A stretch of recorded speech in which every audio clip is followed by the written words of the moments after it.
All right, let's say something about the energy of a harmonic oscillator. The total energy of any system is its sum of all mechanical energies. And here, the only energies that we're going to have are 1 half mv squared kinetic energy and 1 half kx squared spring potential energy. We could also consider this to be some other strange energy that could occur because of some other force. Um, and usually what happens is for a spring, you have the spring energy, obviously, but for a pendulum, you would have like a potential energy due to gravity causing the harmonic motion to happen. But because springs are very noticeable and very easy to kind of conceptualize, we'll start talking about springs at first. So let's think about the diagram I drew last time. If you remember, it was something like this. We start out at position P, we go through a equilibrium position, and then we will end at some position Q, and that is our turnaround point. So at position P, we are fully compressed. The spring has all of the energy. And so here at position P, our energy is, or our total energy, total mechanical energy, is going to be 1 half m, sorry, 1 half k p squared, because p is our position. Also, at the other end of things, our total energy for the at the position q is going to be 1 half k times q squared. And q is just, again, the distance from x equals 0 to the position that we're finally at, and p is the position we start at, and this is also the distance between the equilibrium position and our starting point. And so we can just plug those in for our energy equations. At the center point, when we have no spring force, we would have all of our energy converted into kinetic. So it is going to be 1 half mv squared. Also, if we have converted all of our energy into kinetic energy, that means that this v is a special velocity. It is our maximum velocity. So the maximum velocity and the maximum kinetic energy happen at x equals 0. The maximum potential energies happen at p and q, and at these positions, our velocities are 0. These are the turnaround points, the end points, the P and Q points are the turnaround points for the motion. So it was going to the right at Q, it turns around and it starts heading left. At P, it was heading left, it turns around and it starts to head right. At x equals 0, however, the movement could be in either direction. It'd just be passing through from the left or from the right. Due to conservation of energy, though, a simple harmonic oscillator will never go past these positions Q and P. It'll also never not reach the positions Q and P. And so unless you stop that system, you reach out, you grab the mass and you stop it from oscillating, it's going to keep oscillating like that forever. Again, that doesn't really happen in real life, but this is our thought experiment world. And so we can conceptually think of a conservative system that would just oscillate infinitely forever. But I also used this term in the previous video that was called amplitude, and the symbol for that is A. So if I am to the right, and let's also give this a direction, we'll say positive x is to the right. If I am to the right of my equilibrium position, I will be at the position positive A, and if I am at position P to the left of the equilibrium position, I will be at minus A. So let's go ahead and replace that P and Q in our energy equation, and we'll say E total is equal to now 1 half K times negative A squared. But since we're squaring that negative A, it just becomes 1 half K A squared, where A is the amplitude. Same thing would happen here at position Q. We would have our total energy is equal to 1 half K positive A squared, which is 1 half Ka squared. So the energy total at both ends is equal, and it's equal to 1 half K amplitude squared. The energy in the middle is still that 1 half mv max squared. The distance that you stretch or compress your spring when you start the motion for this situation is going to be the maximum distance as well, right? Because your starting point is how much energy you put into the system to begin with, and when you let it go to oscillate, it will never lose or gain any energy. And so if I started at point P, I will always start at point P. I will always move to point P, and I will never go past point P. I will never fail to reach point P during an oscillation. A lot of times when we start analyses, we like to look at critical points, and there's some stuff going on here in this middle section that we can talk about. But for now, I think it's really important to talk about these three critical points: the turnaround points and the maximum velocity points, or Another way of saying that is the maximum potential energy points and the maximum kinetic energy points. So let's get to that. Now, maybe you know something about the spring in the system. You know its K value, the spring stiffness or spring constant. And you maybe know the distance that you've compressed or stretched this spring from equilibrium. So, but you don't know what that maximum velocity is.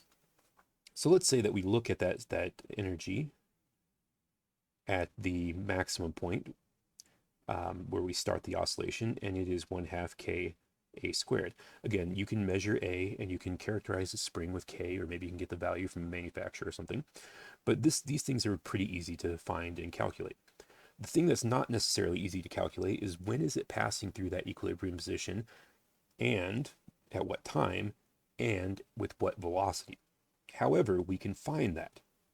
So if I say the energy at point, well, let's not call it point E total, say the energy at point 1, which is going to be our starting point where we've, say, well, for argument's sake, say we've compressed the spring distance of A.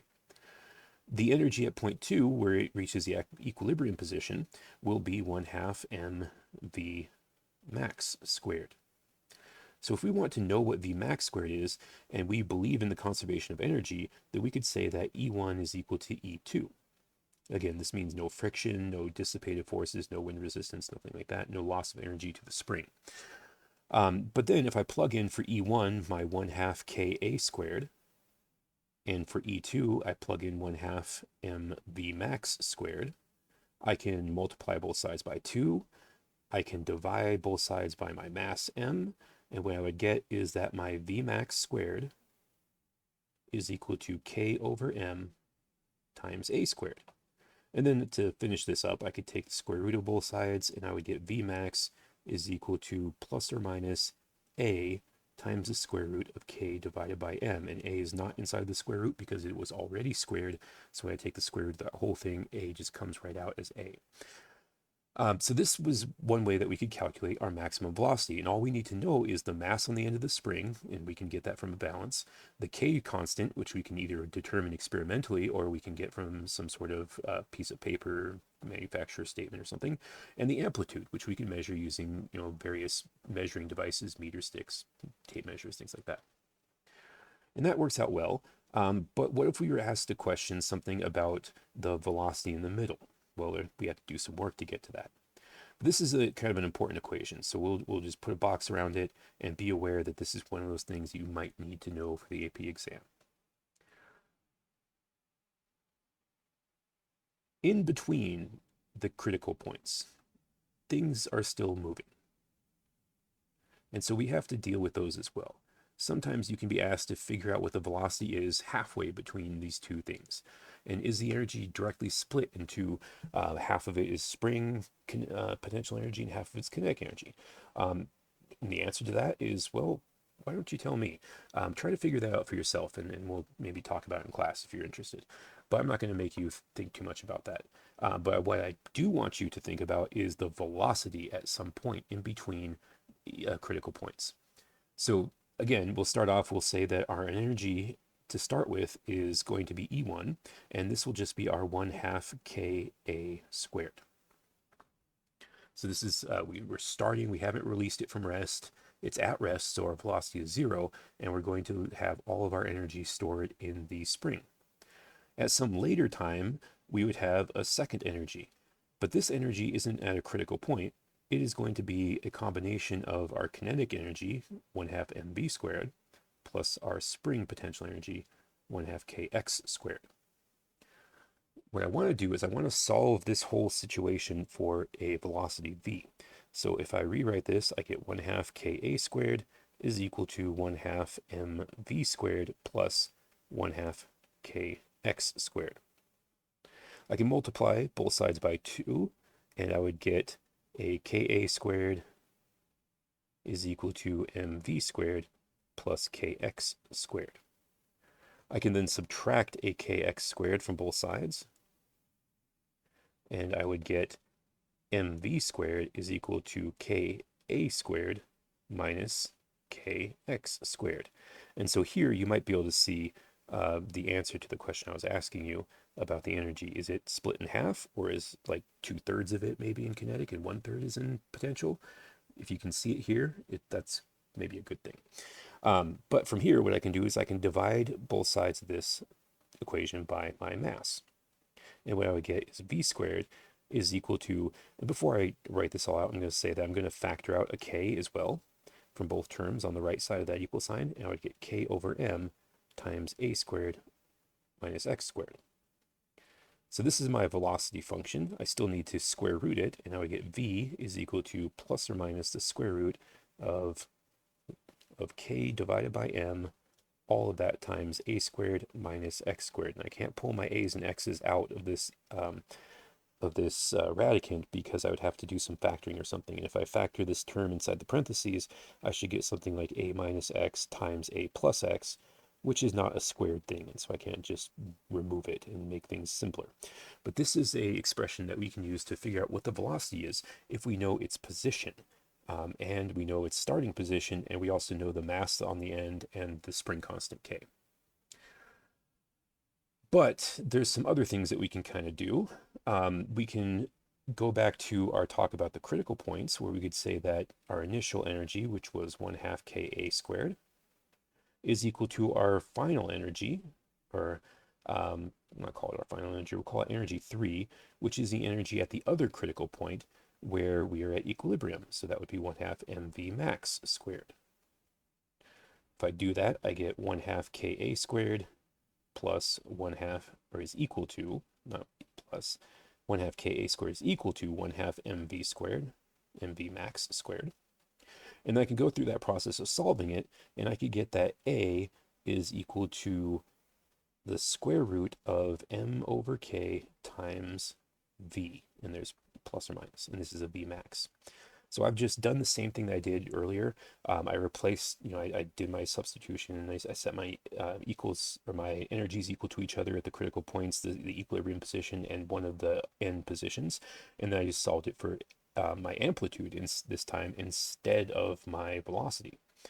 Now, if I take this a term and I plug it into the a way up here, what I would get is my velocity v somewhere in the middle between two critical points is going to be plus or minus the square root of k over m times a squared. So I'll do this brackets for a squared.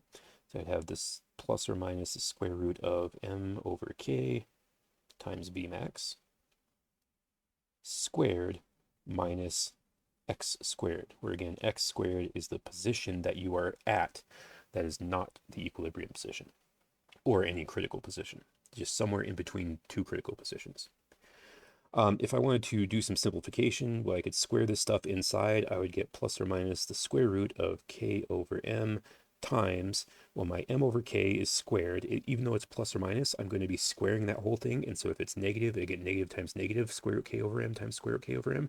That becomes positive. If they're positive, it's going to be positive, but I would end up with an m over k times v max squared minus x squared, all inside the square root. But if you see it, you can think that maybe this m and k is going to cancel out. But the problem I have with doing that is my x squared does not have a k and an m, right? So we're going to have to do a little bit of work, a little bit of trickery, I guess. So let's take a step back for a moment, and we'll go to a new page. So I had originally said that it was plus or minus, or that our velocity at some point is plus or minus the square root of k over m times a squared minus x squared. Now, if I factor out, I'm going to just look at this piece right here in parentheses. What I have is a squared minus x squared. If I have a and x, what I can do is I can say my x squared is also not just x squared, but it's x squared times 1. And I'll call that 1 a squared divided by a squared. Now I can factor out a squared from the top of both things, right? And what that would give me is a squared times, well, a squared times 1 effectively. So there'd be a 1 here, minus, and then I have an x squared divided by a squared. So let's substitute that in for our stuff in parentheses. And my velocity becomes plus or minus the square root of k over m times a squared times 1 minus x squared over a squared. From here, I can plug in that statement that I had, which was a is equal to the square root of m divided by k plus or minus square root of m over k times v max. So I'll plug that in for a squared. And what I get is v is equal to plus or minus square root of k over m times a squared, which is plus or minus square root m over k times v max. Whole thing squared. All of that gets multiplied by 1 minus x squared over a squared. And you might think, why is he leaving an a squared down at the bottom and not substituting the square root m over k v max on that? Well, because we're trying to make something that simplifies a little bit. That's one reason. And the other reason is because a is not something that is difficult to measure. It's very, very easy to measure your maximum amplitude.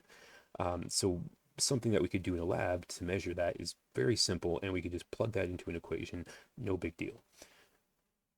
V then becomes plus or minus the square root k over m. If I square that stuff inside the parentheses, I would get m divided by k times a v max squared times 1 minus x squared over a squared. And then I can cancel out my k on top with my k on bottom, my mass on bottom with my mass on top, and my velocity equation becomes plus or minus the square root of v max squared times 1 minus x squared over a squared, all inside the radicand. I can also take that v max squared and realize that this v max squared times the square root of 1 minus x squared over a squared is equal. So these two things are equal to each other. That's what I'm trying to say that you can realize. But then Vmax squared, no, forgot plus or minus. Vmax squared square rooted is just Vmax.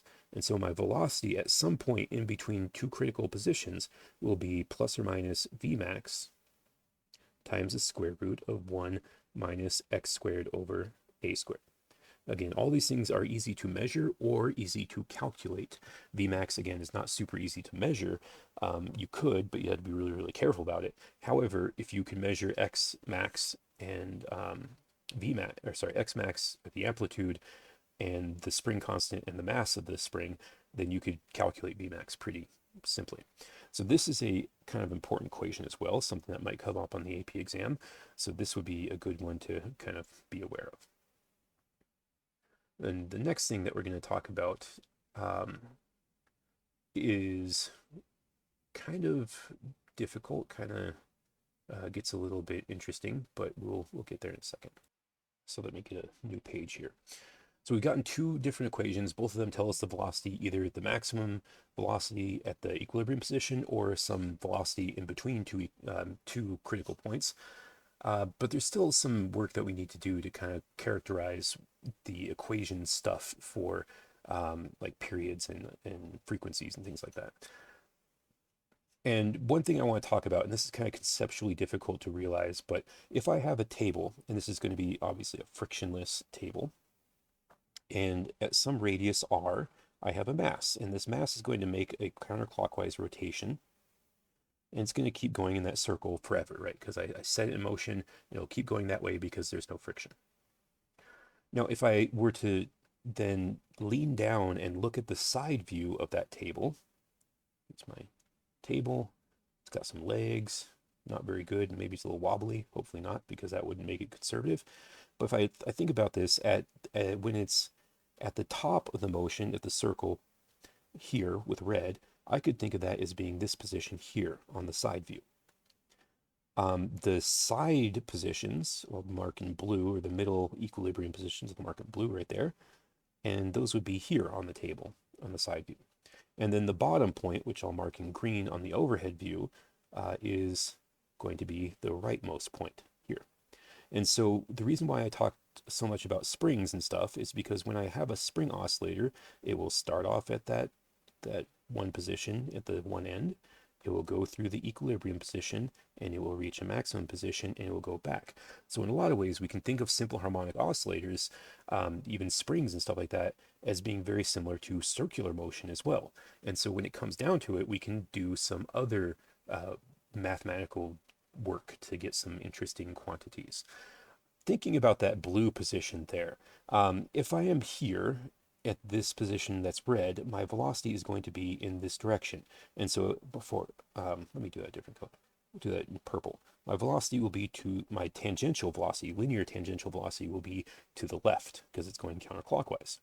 Now, if I'm looking at the side view, that means that I wouldn't really be able to see it. It's kind of going out of the page, pointed towards me. So that circle with a dot in it means that it's pointed towards you. There's another symbol we could use. This right here, the X, means it's pointed away from you. So what we have is a velocity that would be pointed directly at me. And so we'll call this direction our X direction, which would correspond to down on our top view, positive X. So if I think about that velocity in the X direction, just the X component of that velocity, what happens is it's 0 at red. But at the green position, my velocity is, sorry for the moving around stuff. The green position, my velocity will be to the right. And so my symbol would be the X pointed into the page or into the screen, I guess. And that means that I would see 0 velocities in the X direction at those 2 points. Just like if this were a spring system, I would see 0 velocity here at red and 0 velocity here at green. And then at the blue position, I have a velocity that is entirely in the X direction. Well, positive or negative, right? And so here I would have a velocity, let's say we're just going in this direction for now, that would be either in the positive X direction, or it could potentially be in the negative X direction, and those would be our maximum velocities. So when we talk about this equilibrium position, we can also look at our circular motion equations. For instance, we had this idea that our velocity is equal to r times omega, where omega is that angular frequency or angular speed. If you remember, we have that velocity at the blue point is going to be our maximum velocity. And so we get this equation that says our V max is equal to r times omega. But one thing to realize is that the r, if I want to talk about my distance from this equilibrium position, the distance is going to be my radius, which is also my maximum amplitude A. Clean that up just a bit. Maximum amplitude A. And so my radius, I can replace r with A. And so I get A times omega is equal to V max. Let me make that clear. V max is equal to A times omega. This is not really going to be important for the AP exam, but it will be important for future discussion in this video. So I'll just put a circle around it. Don't worry too much about it.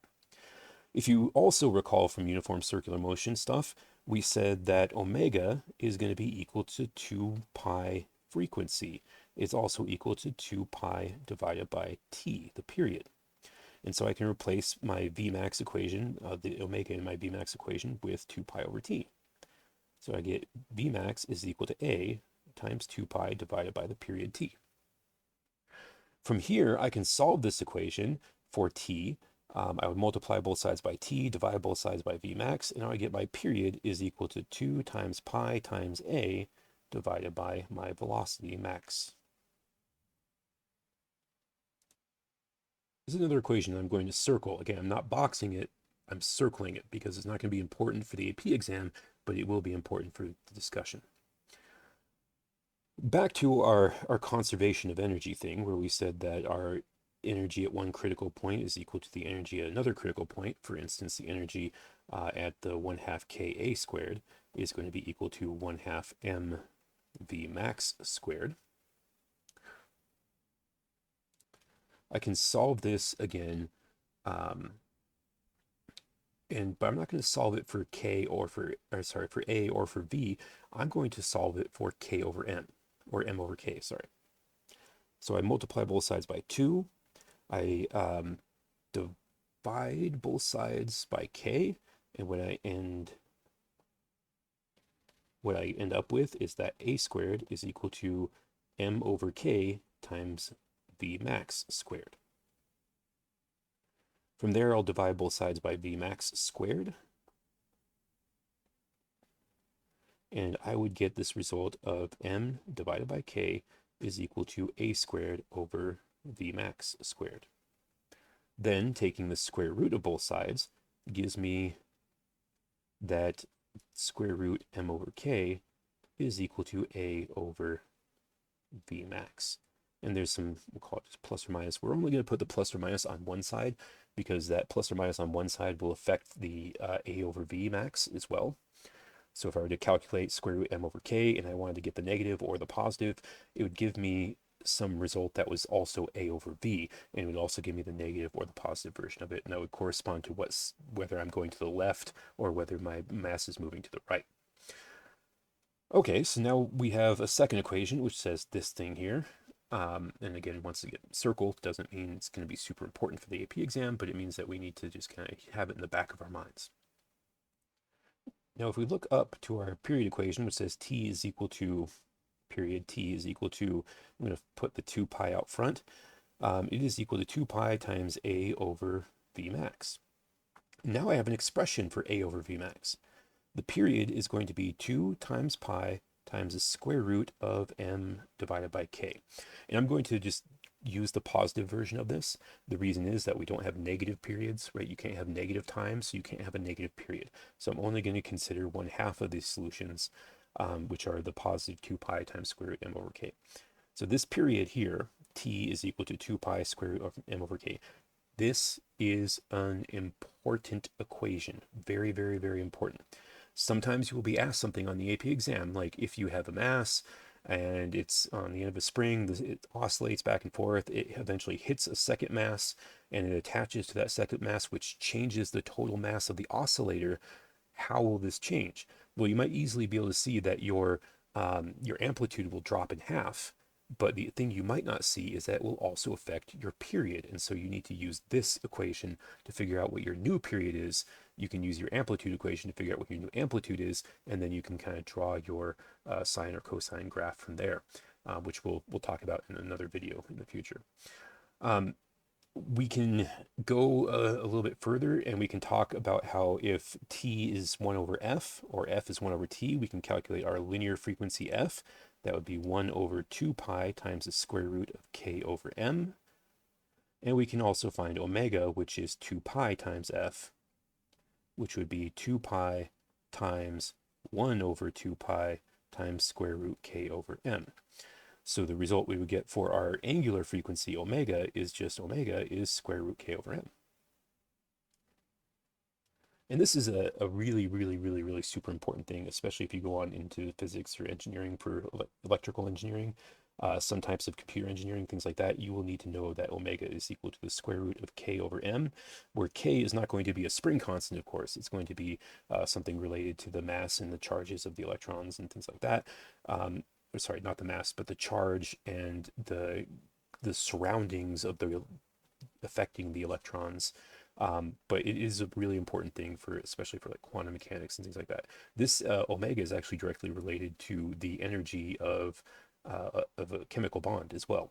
So if you're interested in chemistry or chemical physics or something like that, this is a good thing to know.